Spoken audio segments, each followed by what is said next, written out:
Assalamualaikum warahmatullahi wabarakatuh. Kembali lagi bersama kami di sini Assalamualaikum kelompok warahmatullahi 3 wabarakatuh. yang akan menjelaskan tentang identifikasi risiko. Langsung saja ke pengertian identifikasi risiko, yaitu menurut Cassidy, identifikasi risiko itu adalah kegiatan mengidentifikasikan semua risiko usaha yang dihadapi, baik risiko spekulatif maupun risiko yang sifatnya murni. Semua informasi yang berhubungan dengan usaha dikumpulkan kemudian dianalisis, sehingga identifikasi risiko dapat diartikan sebagai proses di mana suatu perusahaan secara sistematis dan terus-menerus mengidentifikasi properti, liabilitas, dan kerugian personil sebelum terjadinya peristiwa yang berdampak pada kegiatan perusahaan, di mana manajemen melakukan identifikasi terhadap sebagai kejadian potensial yang memiliki pengaruh terhadap strategi dan pencapaian tujuan atau target perusahaan.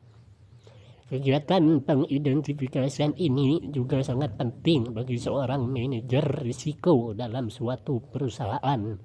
Karena ketika seorang manajer risiko tidak mengidentifikasi semua kerugian potensial, maka tidak akan dapat menyusun strategi yang lengkap untuk menanggulangi semua kerugian potensial yang dialami dalam suatu perusahaan tersebut.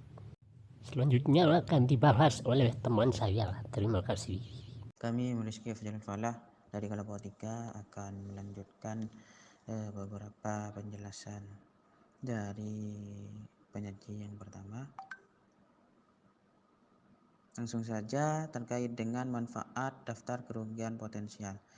Manfaat daftar kerugian potensial bagi perusahaan pada hakikatnya merupakan daftar yang dapat menunjang pencapaian berbagai tujuan yang berkaitan dengan pengelolaan bisnis juga pada umumnya. Jadi tidak hanya untuk kepentingan manajemen risiko saja, dan suatu cara yang sistematis guna mengumpulkan informasi mengenai perusahaan-perusahaan lain yang mungkin ada kaitannya dengan aktivitas bisnisnya. Jadi daftar kerugian potensial ini sangatlah bermanfaat bagi kegiatan pengelolaan bisnis secara keseluruhan, tidak hanya pada bidang penanggulangan risiko saja. Di sini ada 3 terkait dengan manfaat daftar kerugian potensial bagi manajer risiko sendiri. Yang pertama, mengingatkan manajer risiko tentang beberapa kerugian yang dapat menimpa bisnisnya. Yang kedua, sebagai tempat mengumpulkan informasi yang akan menggambarkan dengan cara apa dan bagaimana untuk menanggulangi risiko potensial yang dihadapi bisnisnya. Yang ketiga, bahan pembanding dalam mereview dan mengevaluasi program penanggulangan risiko yang telah dibuat. Itulah beberapa manfaat atau daftar kerugian potensial bagi manajer risiko sendiri. Ada 3. Lanjut terkait dengan klasifikasi daftar kerugian potensial, yang dimana seluruh kerugian potensial yang dapat menimpa setiap bisnis pada umumnya dapat diklasifikasikan ke dalam beberapa hal. Yang pertama ini kerugian atas harta kekayaan. Di sini lagi dipecah lagi ada 3. Yang pertama kerugian langsung, kerugian tidak langsung, dan kerugian atas pendapatan. Lanjut ke poin yang kedua, kerugian berupa kewajiban kepada pihak lain. Yang ketiga, kerugian personil. Di sini terkait dengan klasifikasi daftar kerugian potensial. Ada 3 yang telah saya sebutkan tadi. Dengan melihat klasifikasi atau kondisi dari kerugian potensial, maka seorang manajer risiko harus dapat yang pertama mempelajari dan mengevaluasi beberapa kerugian yang dialami oleh perusahaan. Yang kedua, mengikuti dan mempelajari beberapa kerugian yang dilaporkan lewat publikasi. Yang ketiga, menghadiri pertemuan para manajer internal perusahaan pada tingkat regional dan nasional maupun internasional. Itu terkait klasifikasi dan kondisi dari kerugian potensial. Sekian, terima kasih. Baik, di sini saya akan menjelaskan presentasi dari teman saya yang sebelumnya.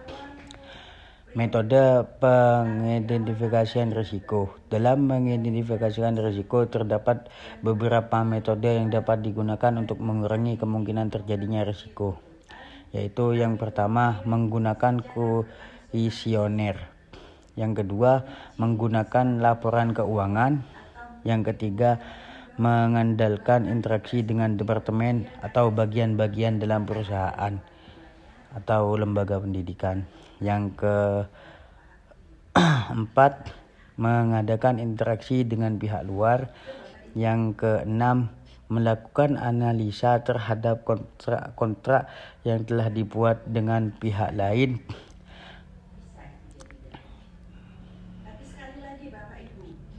Yang keenam, membuat dan menganalisa catatan statistik mengenai bermacam-macam kerugian yang telah diterima, yang telah pernah diderita. Yang ketujuh, mengadakan analisa lingkungan.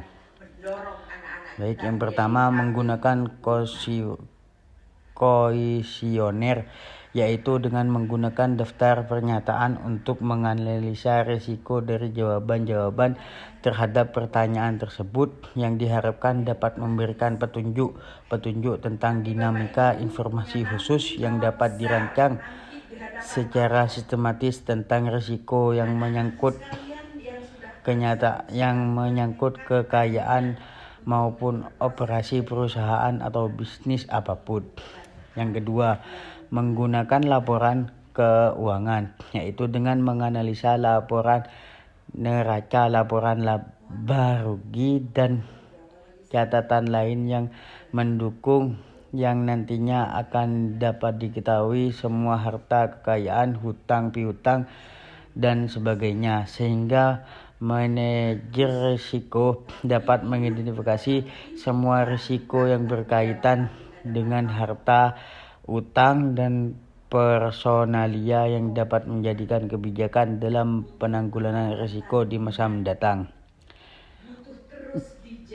Yang ketiga, mengadakan interaksi dengan departemen atau bagian-bagian dalam perusahaan. Di antaranya, 1. Mengadakan kunjungan ke departemen dapat memupuk saling pengertian antara kedua belah pihak dan akan memberikan pengalaman yang lengkap. 2. Mengevaluasi, memonitor, dan menanggapi laporan-laporan dari departemen dalam meningkatkan pemahaman tentang aktivitas laporan-laporan dari departemen dapat meningkatkan pemahaman tentang aktivitas dan risiko tujuan dari interaksi antar departemen agar dapat diperoleh informasi tentang aktivitas dan kemungkinan kerugian yang akan dihadapi nantinya. Yang keempat, mengadakan interaksi dengan pihak luar. Mengadakan hubungan dengan perseorangan atau perusahaan-perusahaan lain, terutama pihak-pihak yang dapat membantu perusahaan dalam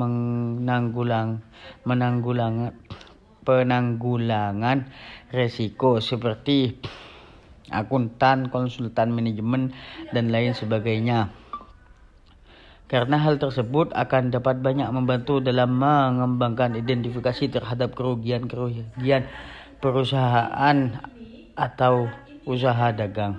Yang kelima, melakukan analisa terhadap kontrak-kontrak yang telah dibuat dengan pihak lain, di mana di antara analisa tersebut dapat diketahui kemungkinan adanya risiko risiko dari kontrak tersebut.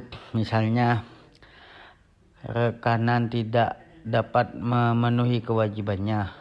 Yang keenam, membuat dan menganalisa catatan atau statistik mengenai bermacam-macam kerugian yang telah pernah diderita.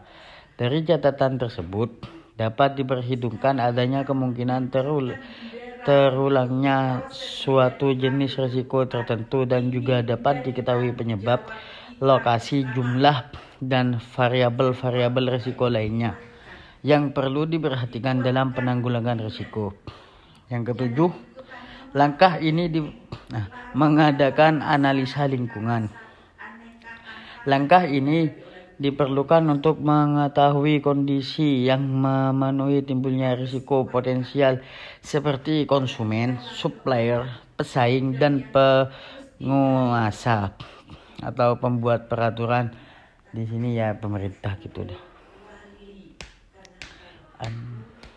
Untuk melakukan pekerjaan itu semua, seorang manajer risiko dapat melakukannya sendiri dan memberikan tugas kepada anak buahnya atau menggunakan jasa pihak ketiga seperti konsultan manajemen dan yang lainnya.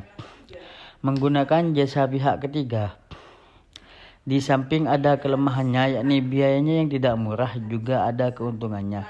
Karena umumnya pihak ketiga itu profesional dalam bidangnya sehingga hasilnya akan lengkap dan objektif. Baik, sekian dari saya. Assalamualaikum warahmatullahi wabarakatuh. Baik, kesimpulan yang dapat kami simpulkan dari presentasi di atas yaitu berbagai kejadian yang tidak pasti tersebut dapat memberikan dampak positif, namun dapat juga memberikan risiko. Dapat kita ketahui bahwa tidak semua risiko itu dapat dihilangkan atau dihindari.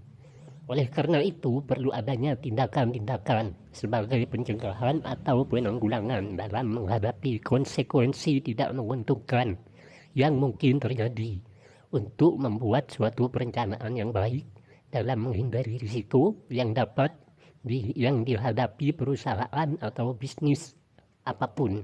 Karena jika seluruh risiko telah diidentifikasi, maka pengendalian dapat menghilangkan atau mengurangi adanya bahaya-bahaya yang akan terjadi. Mungkin sekian dari kelompok kami. Kurang lebihnya mohon maaf. Assalamualaikum warahmatullahi wabarakatuh.